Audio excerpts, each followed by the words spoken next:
Hey everybody, welcome back to the shop for 10 more action-packed minutes of cougar building action.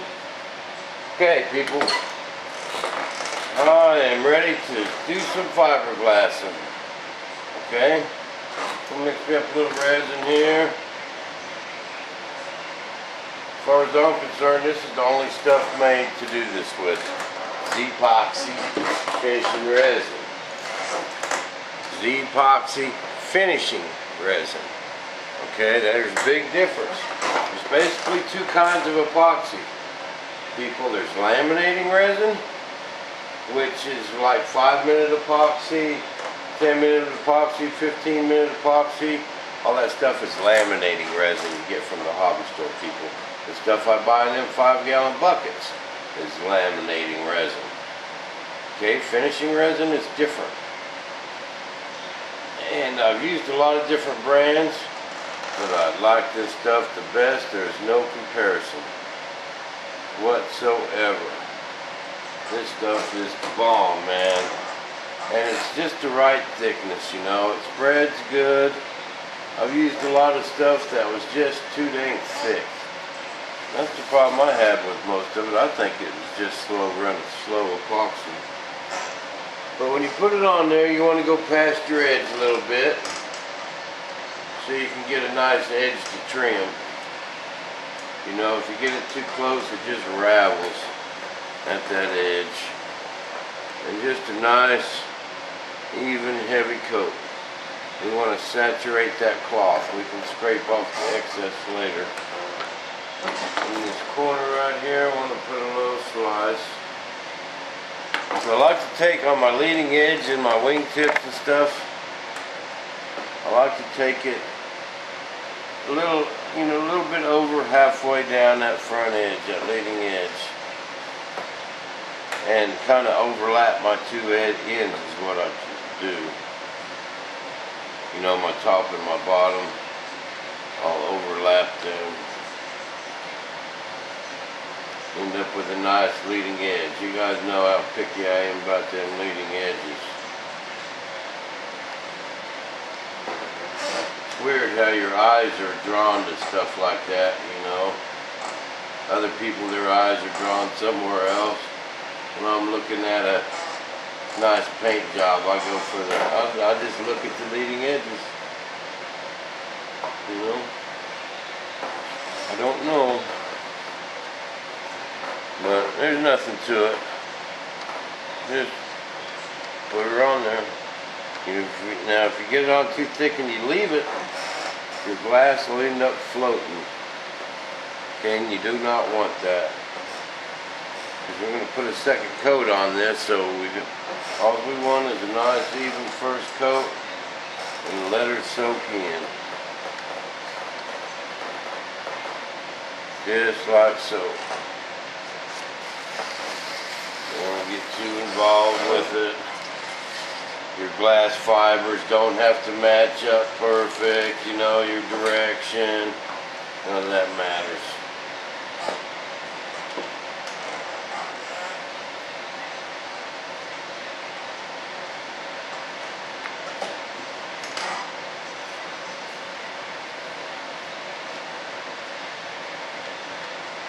Know what I mean? Know what I mean there, Vern?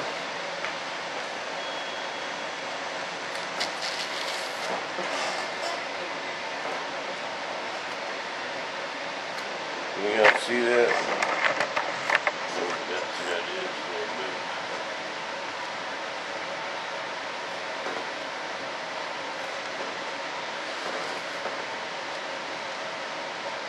We just leave them edges long. We don't try and trim them now.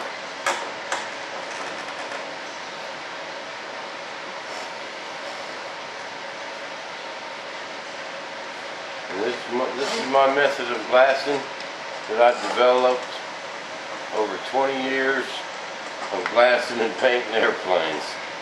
I have tried everything, people. I really have. You know, I fought pinholes for years. I came up with this method. It works really well. and it's easy to do, you know. Saves a lot of priming. And primer's expensive too, man. You go putting 3 or 4 coats of primer on something, you spend some money, you know.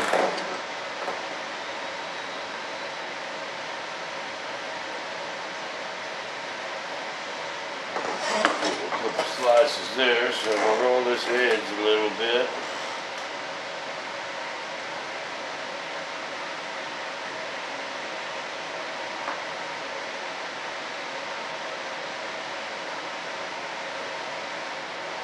But someone has asked me again what I use for filler.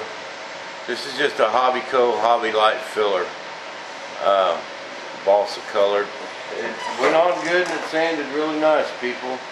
I was impressed with it.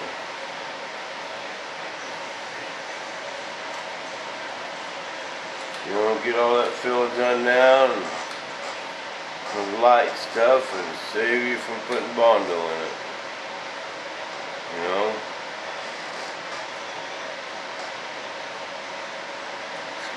Just want to wrap that edge just halfway is all along. Bam! Beautiful. And that's just beautiful.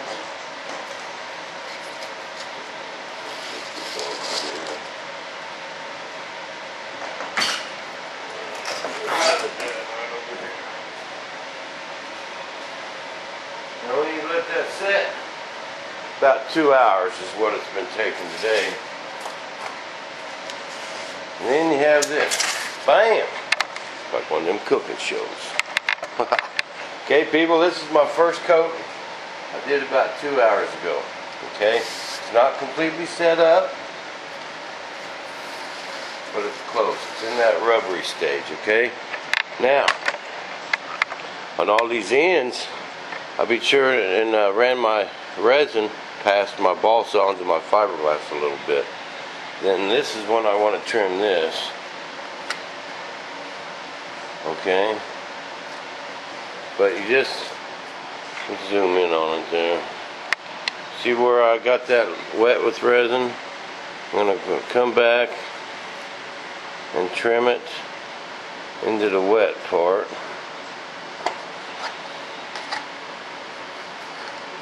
Bam, nice, clean, smooth edge. Okay, now I got this part to do, same way.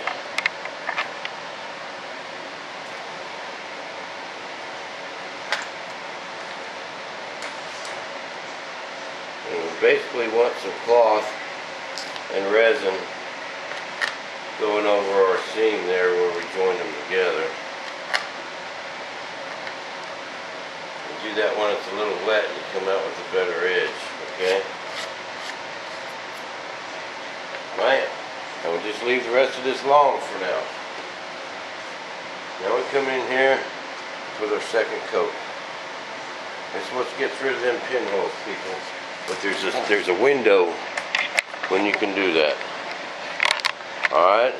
If you do it too soon, it don't do the right effect. You know what I mean? You'll still end up with pinholes. If you wait too long, the resin wants to fisheye. If you wait for it all the way to dry, it's too late.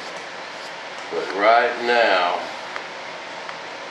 I could come in here and fill every one of these pinholes right now. Bam! And you see, we let that first coat of resin soak into that wood and turn to that rubbery state.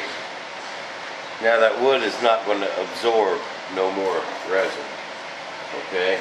That wood is sealed. So this batch here don't get absorbed, okay? If you try and do it too soon, that wood will just keep absorbing, you know?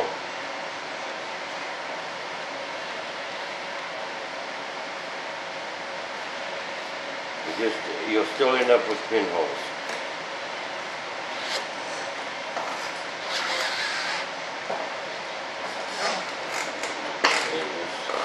See, epoxy, people, as far as I'm concerned,